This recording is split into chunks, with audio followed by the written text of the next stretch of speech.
Hello students, आज हम BA fifth semester के paper history of India 1526 AD to 1627 AD पर आज हम चर्चा करेंगे। इस पेपर में कुल 5 यूनिट हैं, जिसमें आज हम फर्स्ट यूनिट का टॉपिक बाबर के हमले के समय हिंदुस्तान की राजनीतिक स्थिति पर हम चर्चा करेंगे। जैसा कि हम सभी जानते हैं कि बाबर के हमले के पहले भारत की जो राजनीतिक स्थिति है वो उस समय सबसे प्रमुख उस समय का जो राजवंश है वो लोदियों का है, और लोदियों की ही सत्ता दिल्ली पर इस समय है, जिसको हमने लोदी वंश के नाम से पढ़ा अब तक है। और बाबर के हमले के पहले तक हमने देखा कि भारत पर राज करने वाला जो प्रमुख वंश है वो दिल्ली सल्तनत के अंतर्गत आने वाले विभिन्न 5 राजवंशों ने शासन किया, जिनमें हमने पढ़ा अब तक है इसके पहले कि गुलाम वंश, खिलजी वंश,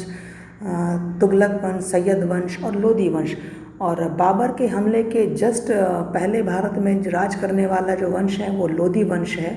जिसको हम कह सकते हैं कि पूरे भारत में तो वो राज नहीं कर रहा था। उनकी राज्य की सीमाएं सिमट करके इस समय तक बहुत सीमित रह गई थी। तो ऐसे में इस समय दिल्ली और आगरा पर हम अगर कहें तो मुख्य रूप से लोदियों का शासन था। लेकिन इस पर बात करने से पहले हम थोड़ा सा पहले बाबर के पर बात करना चाहेंगे, और बाबर का परिचय यहाँ पे हम जान लें। बाबर एक चगताई तुर्क था। बाबर के विषय में कहा जाता है कि वो अपने पिता की तरफ से तैमूर का वंशज था। ये वही तैमूर है जिसके बारे में हम लोग पढ़ते हैं कि तैमूर ने तुगलक काल में हमला किया और एक प्रकार से सल्तनत काल की जो पतन की जो गति है उसको और तीव्र कर दिया था। तो उस तैमूर की तरफ का वो वंशज है। तैमूर की तरफ से वो अपने पिता का वंशज पिता की तरफ से है, और माता की तरफ से वो चंगेज़ खां का रक्त है उसके शरीर में प्रवाहित हो रहा है। तो ऐसे में वो मध्य एशिया के 2 बड़े लड़ाकू जो उस समय के व्यक्तित्व हैं, जिन्होंने उस समय तक मध्य एशिया की राजनीति में बड़ी भूमिका निभाई, पिता की तरफ से तैमूर खां और माँ की तरफ से चंगेज़ खां। इस प्रकार से उसको एक चगताई तुर्क कहा जाता है। तो ये 15वीं सदी के उत्तरार्ध में अगर हम देखें मध्य एशिया की स्थिति को हम देखें तो 15वीं सदी के उत्तरार्ध से ही जो तैमूर है, जो इसका वंशज जो पूर्वज है बाबर का, उसके समय से हम देखेंगे तैमूर ने जिस एक बड़े राज्य को जीता था, भूभाग को जीता था, उनमें अपने राज्य को बांटने की जो एक परंपरा है उसकी वजह से इनकी शक्ति बहुत तेज़ी से कम हुई, और तैमूरी रजवाड़े आपस में हमेशा के लिए लड़ते झगड़ते रहते थे। और इसी वजह से हम देखते हैं कि जो बाबर का पिता है जिसका नाम उमर शेख मिर्ज़ा है और इसकी माँ का नाम कुतुब निगार खानम है, तो उमर शेख मिर्ज़ा को इस साम्राज्य को बांटने की प्रक्रिया जो तैमूरी राजवंश की थी, इसके अंतर्गत उसको फरगना की एक छोटी सी रियासत मिलती है, और इस फरगना की छोटी सी रियासत से उमर शेख मिर्ज़ा संतुष्ट नहीं होता है और वो अपने राज्य को बढ़ाने के आकांक्षी है।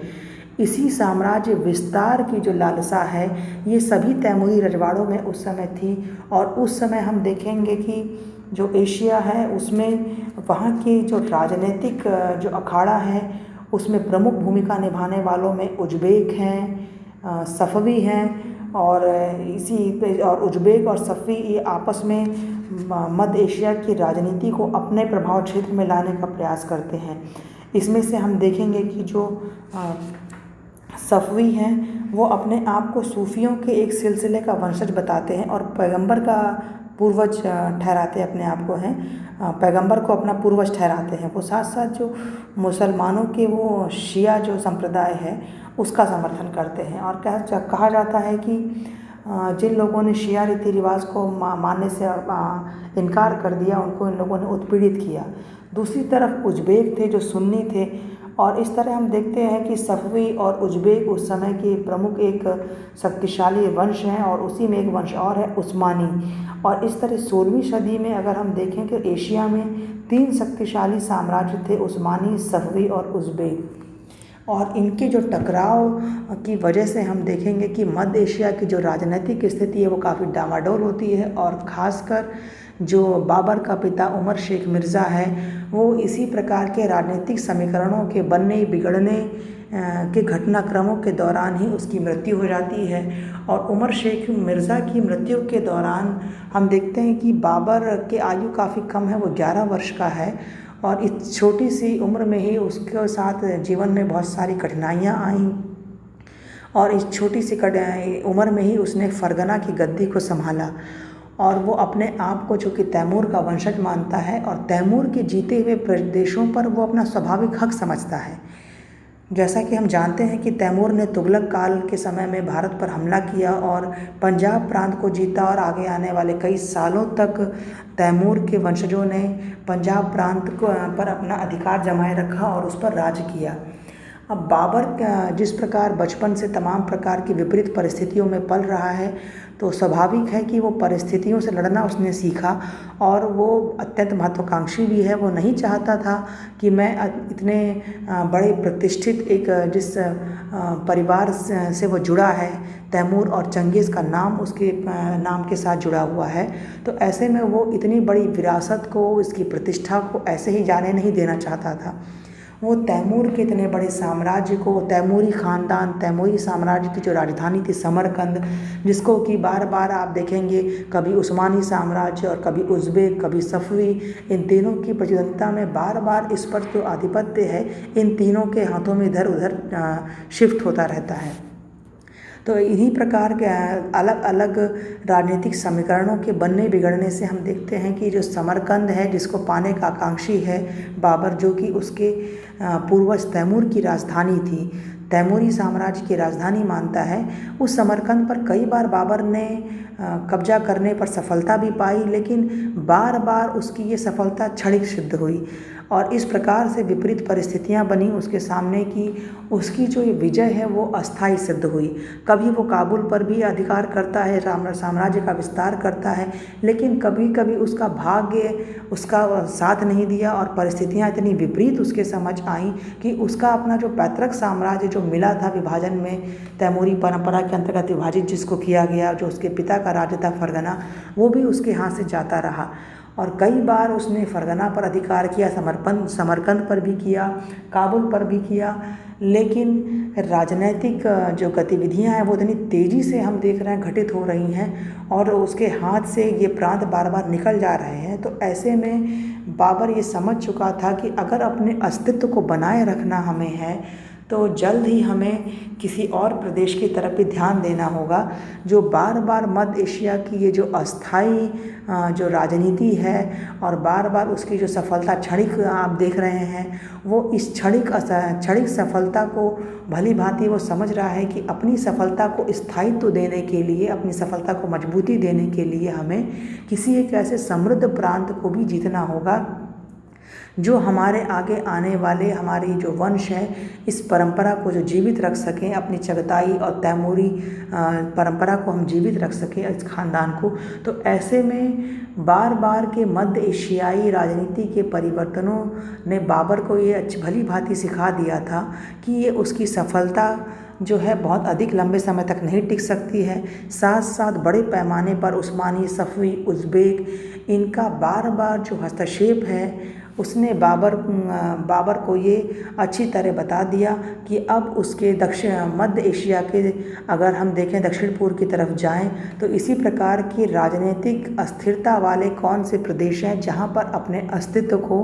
बनाए रखने की गुंजाइश नज़र आती हो। तो ऐसे में हम देखेंगे कि बाबर के समझ भारत की स्थिति जो है बाबर के लिए सबसे अनुकूल है। बाबर ने भारत पर हमला करने से पहले भारत की राजनीतिक स्थिति के बारे में गहन जांच पड़ताल भी की और सबसे अच्छी बात तो उसके लिए ये साबित हुई कि स्वयं भारत में ही राज करने वाले बहुत सारे उस समय के जो राजनीतिक प्रतिद्वंदी हैं उन्होंने बाबर को भारत पर हमले के लिए आमंत्रित भी किया, जिनमें हम आगे जानेंगे कि इब्राहिम लोदी के समय में पंजाब का सबसे पावरफुल जो उस समय का प्रांतपति है जिसका नाम है दौलत खां लोदी। इसके अलावा इब्राहिम लोदी का चाचा आलम खां लोदी है जो अपने आप को दिल्ली की गद्दी का आकांक्षी समझता था और दौलत खां लोदी, आलम खां लोदी और मेवाड़ का शासक जो है राणा सांगा जिसको संग्राम सिंह भी कहते हैं, ये भारत में अपनी शक्ति को बढ़ाने के लिए, अपने प्रतिद्वंदियों को समाप्त करने के लिए किसी एक शक्तिशाली शत्रु की बाट जोह रहे थे और ऐसे में उन्हें बाबर से अच्छा कोई और विकल्प दिखाई नहीं दिया। और बाबर के लिए भी ये सबसे मुफीद स्थिति है जब वो अपने गृह राज्य देखेंगे या मध्य गृह राज्य मध्य एशिया में जब उसकी विपरीत परिस्थितियां हैं और भारत को जीतने के लिए उसके समझ अनुकूल परिस्थितियां हैं, क्योंकि भारत के जो सरदार हैं उनके बीच जो मनमुटाव, महत्वाकांक्षा और प्रतिस्पर्धा, इन्होंने भारत की राजनीतिक स्थिति को एकदम अस्त व्यस्त कर दिया था।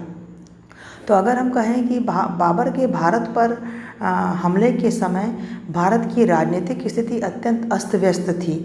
सरदारों के मनमुटाव इतने ज़्यादा मुखर हो चुके थे कि वो अपने पड़ोस के राज्य या अपने पड़ोस के छोटे छोटे क्षेत्रों को पराजित करने के लिए किसी बाहरी विदेशी शत्रु तक को आमंत्रित करने के लिए वो तैयार थे। यानी उनके अंतर्गत मनमुटाव, प्रतिस्पर्धा, महत्वाकांक्षा ने इतना ज़्यादा सर उठा लिया था कि दूरदर्शिता उनके अंदर ख़त्म हो चुकी थी। इसके अलावा हम देखेंगे कि दिल्ली सल्तनत जो है वो नाम मात्र के लिए जीवित थी। जैसा कि हमने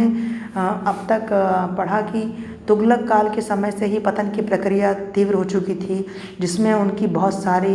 प्रशासनिक नाकामियां या उनकी सैन्य जो नीतियां हैं, काफ़ी सारी गलत नीतियों की वजह से, प्रशासनिक नीतियों की वजह से धीरे धीरे सल्तनत की जो पतन की प्रक्रिया है वो स्टार्ट हो चुकी थी। तो दिल्ली सल्तनत लोदियों के आगमन तक तो हम देखेंगे धीरे धीरे काफ़ी ज़्यादा कमज़ोर हो चुकी है। और जब लोदी हैं, सल्तनत काल का जो अंतिम वंश है वो लोदी वंश कहलाता है। और लोदी वंश के बारे में हम जानते हैं कि एक अफ़गान राज्य था और अफ़गान राज्य एक कबीलाई परंपरा पर आधारित राज्य था। और जैसा कि अफ़गानी कबीलाई परंपरा थी कि वो अपने आप को साम्राज्य का एक कॉमन उत्तराधिकारी सभी मानते थे। वो अपने आप में से ही सभी अमीरों में से उन्होंने एक को शासक चुन लिया, जो कि उस समय तत्कालीन बाबर के समय में बात करें तो इब्राहिम लोदी था। लेकिन इब्राहिम लोदी भी एक अत्यंत महत्वाकांक्षी शासक है। और अफ़गानी जो परंपरा है वो ये कहती है कि अफ़गानी कबीलाई परंपरा के तहत जो राज्य है, लोधी राज्य है, वो सभी अमीरों की बराबर की वहाँ पर भागीदारी है। लेकिन इब्राहिम लोदी बराबर की भागीदारी की स्थिति में संतुष्ट नहीं है, क्योंकि अफ़गान सरदार सर उठाने लगे हैं, जिनमें दौलत खान लोदी जो मैंने बताया पंजाब का सूबेदार है, इब्राहिम लोदी का चाचा है आलम खां जो कि गद्दी का दावेदार अपने आप को मानता है। तो ये स्थिति अफ़गानी कबीलाई परंपरा के तहत तो हम देखेंगे कि ठीक है, लेकिन भारत में जो उस समय की राजनीतिक परिस्थिति है वहाँ पर सत्ता में बराबर की भागीदारी की जो स्थिति है वो नहीं चल सकती। सत्ता में बराबर की भागीदारी का मतलब है कि किसी भी शासक की कोई केंद्रीय ताकत या केंद्रीय सत्ता वहाँ पर कोई मानने के लिए तैयार नहीं होगा। और उस समय की परिस्थितियाँ ऐसी थी कि आए दिन होने वाले विद्रोह, दरबार के षड्यंत्र, इन सारी परिस्थितियों में किसी एक केंद्रीकृत व्यक्ति के हाथ में सत्ता होना अत्यंत आवश्यक था। और इब्राहिम लोदी अब तक अपने पहले के वंशजों, चाहे वो बहलोल लोदी को देखें, सिकंदर लोदी को देखें, इन सब समयों में उसने देख लिया था कि सत्ता को बराबर बांटने का परिणाम या सत्ता को सबके बराबर के बीच की वस्तु बना देने का परिणाम क्या होता है। और लोदियों ने भी जब गद्दी हासिल की सैयदों से, तब उन्होंने यही कहा कि आप सभी अफ़गान सरदारों से उन्होंने अपील की कि हमारा सहयोग कीजिए और ये जो मैं हिंदुस्तान का राज्य हासिल करूँगा ये हम सबकी समान एक मिल्कियत होगी। और जब बाद में इब्राहिम लोदी एक तानाशाह की भांति या शक्तिशाली होने का प्रयास करता है अपने अमीरों के बीच में, तो ये अफ़गान सरदारों को चौकन्ना कर देता है कि इब्राहिम लोदी का ये प्रयास हमारे ऊपर हावी होने का प्रयास है। तो संभवतः यही वजह होगी कि दौलत खान लोदी जो पंजाब का सूबेदार है और काफ़ी ताकतवर भी उस समय है, उसे इब्राहिम लोदी का ये शासक वाला रवैया पसंद नहीं आया। और इब्राहिम लोदी का जो चाचा है आलम खान लोदी, वो भी सोचता है कि किसी अगर हमें एक ऐसे मजबूत शत्रु का सहारा मिल जाए जो इब्राहिम लोदी को यदि गद्दी से हटा दे और मुझे दिल्ली की गद्दी पर आसीन कर दे, तो मैं भी इस लोदी साम्राज्य का शासक बन सकता हूँ और अफ़गान कबीलाई परंपरा के अंतर्गत मैं इसका चूँकि वाजिब हकदार भी हूँ, इसीलिए वो अपने आप को गद्दी पर बराबर का एक हकदार समझता था। तो इस तरह से हम देखेंगे कि दिल्ली सल्तनत जो नाम मात्र के लिए जीवित थी और सरदारों की महत्वाकांक्षाओं ने और जो प्रतिशोध की भावना है उसने दिल्ली सल्तनत की मृत्यु को समय से पहले ही बुला लिया। अगर हम कहें कि दिल्ली सल्तनत हो सकता है कुछ और समय तक जीवित रह सकती थी, लेकिन जो उस समय अफ़गान सरदारों की जो महत्वाकांक्षाएँ थीं, जो प्रतिशोध की भावना थी, प्रतिशोध की भावना इसलिए कि जब इब्राहिम लोदी ने शासक की हैसियत से व्यवहार करना शुरू किया, अपने आप को अमीरों के बीच में थोड़ा सर्वोच्च उसने व्यवहार प्रारंभ करना किया, तब ऐसे में प्रतिशोध की भावना ने दिल्ली सल्तनत की मृत्यु को और भी पहले ही बुला लिया। तो इस तरह अगर हम देखें बाबर के हमले के समय में जो भारत की राजनीतिक स्थिति है वो अत्यंत डामाडोल है और दिल्ली सल्तनत की कमज़ोर होती हुई राजनीतिक ताकत के समझ तमाम सारे छोटे छोटे राजवंशों का उस समय उदय हो चुका है। इन छोटे छोटे राजवंशों में हम देखें तो गुजरात है, मालवा, मेवाड़, सिंध,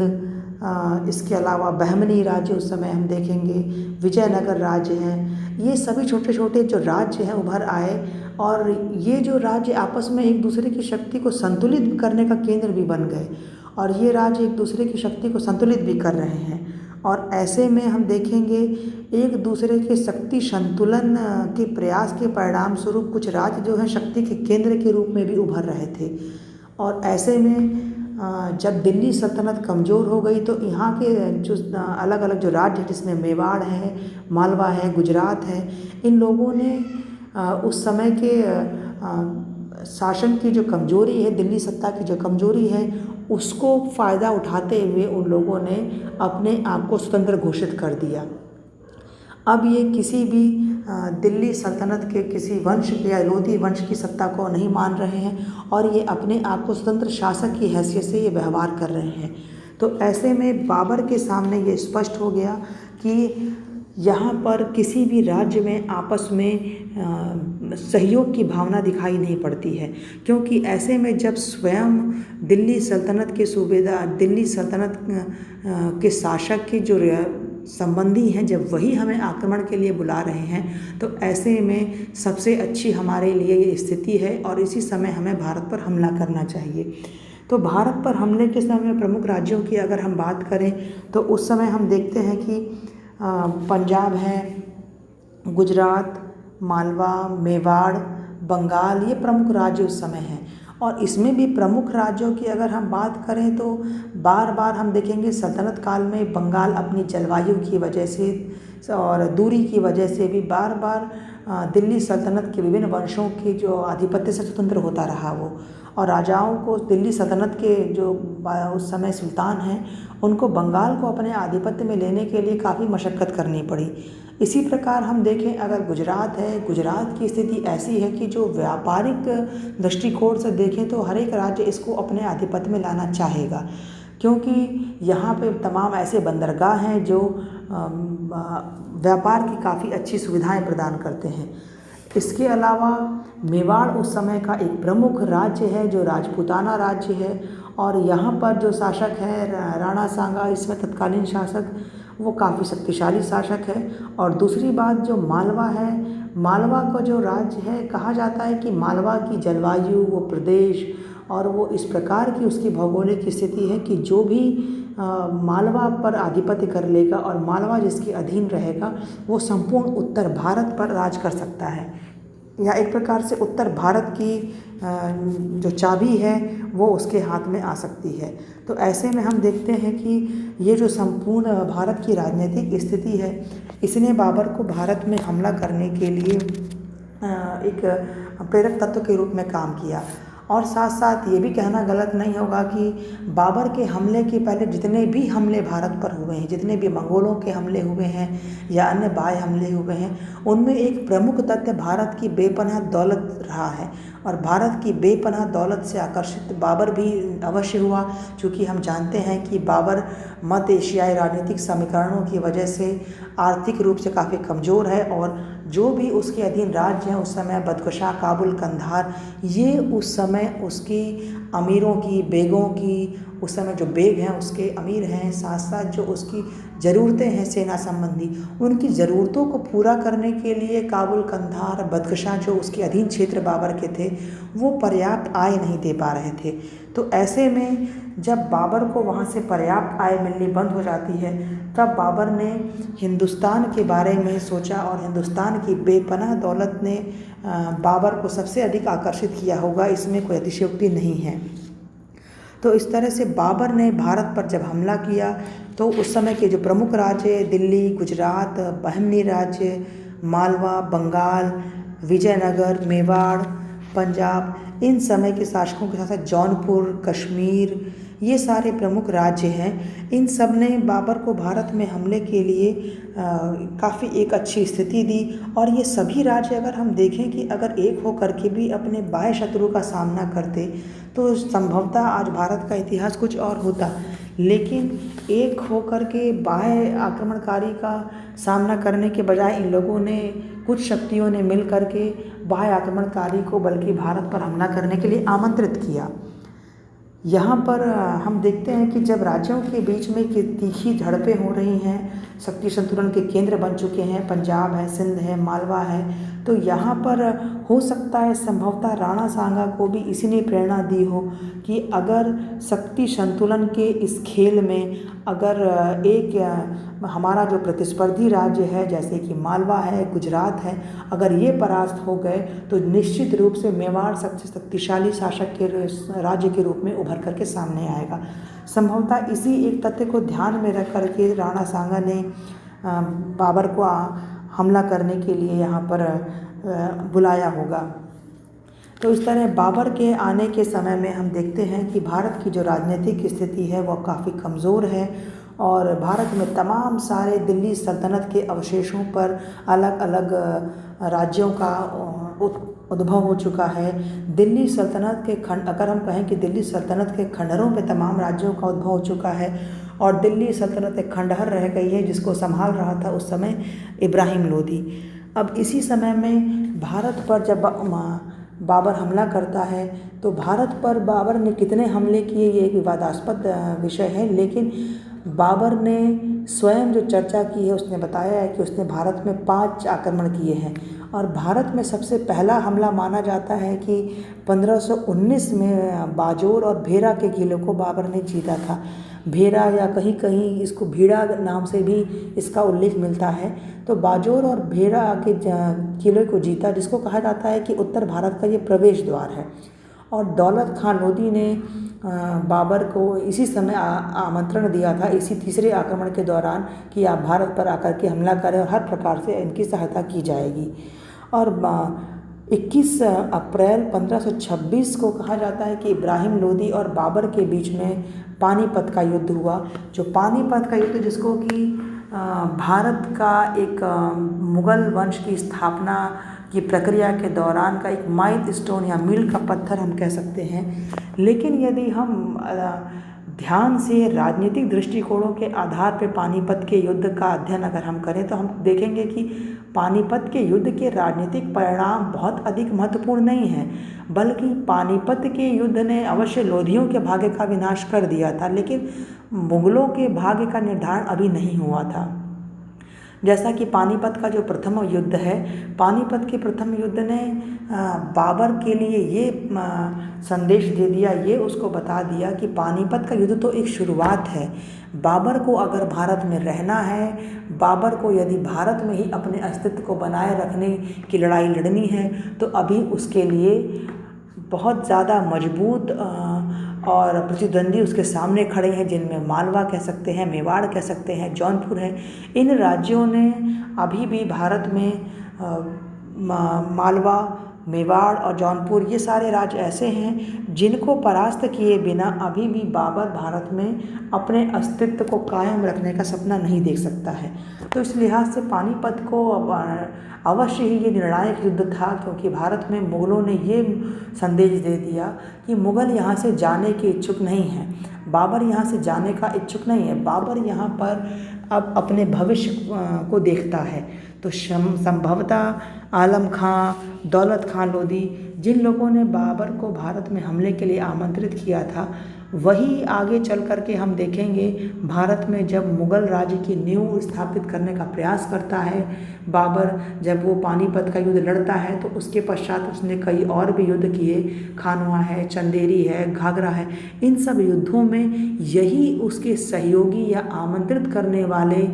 लोदियों ने, दौलत खां लोदी ने, आलम खां लोदी ने इनके खिलाफ लड़ाइयाँ लड़ी। राणा सांगा जिसने आमंत्रित किया वो संभवतः एक एकीकृत राजस्थान में एक राजपूताना राज्य का सपना देख रहा था, लेकिन दूरदर्शिता शायद राणा सांगा के पास भी नहीं उस समय हम कह सकते रही होगी विपरीत परिस्थितियों में, क्योंकि राणा सांगा ने सोचा होगा कि संभवतः कि ये